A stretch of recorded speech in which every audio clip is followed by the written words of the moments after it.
Mr. Secretary General, Mr. President, distinguished delegates, ladies and gentlemen, I speak today as both a citizen of the United States and of the world.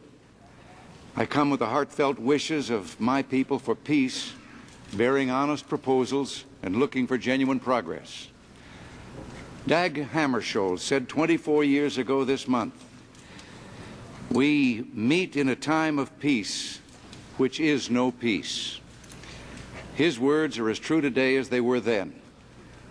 More than 100 disputes have disturbed the peace among nations since World War II. And today, the threat of nuclear disaster hangs over the lives of all our people. The Bible tells us there will be a time for peace, but so far this century, mankind has failed to find it. The United Nations is dedicated to world peace, and its charter clearly prohibits the international use of force. Yet the tide of belligerence continues to rise.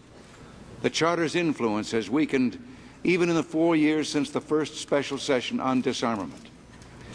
We must not only condemn aggression, we must enforce the dictates of our Charter and resume the struggle for peace.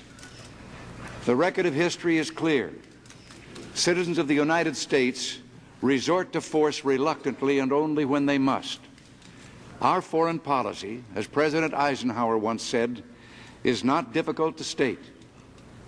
We are for peace, first, last, and always, for very simple reasons. We know that only in a peaceful atmosphere, a peace with justice, one in which we can be confident, can America prosper as we have known prosperity in the past, he said.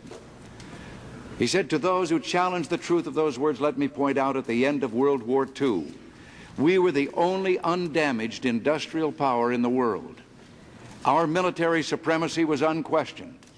We had harnessed the atom and had the ability to unleash its destructive force anywhere in the world. In short, we could have achieved world domination, but that was contrary to the character of our people. Instead, we wrote a new chapter in the history of mankind. We used our power and wealth to rebuild the war-ravaged economies of the world, both East and West, including those nations who had been our enemies. We took the initiative in creating such international institutions as this United Nations, where leaders of goodwill could come together to build bridges for peace and prosperity.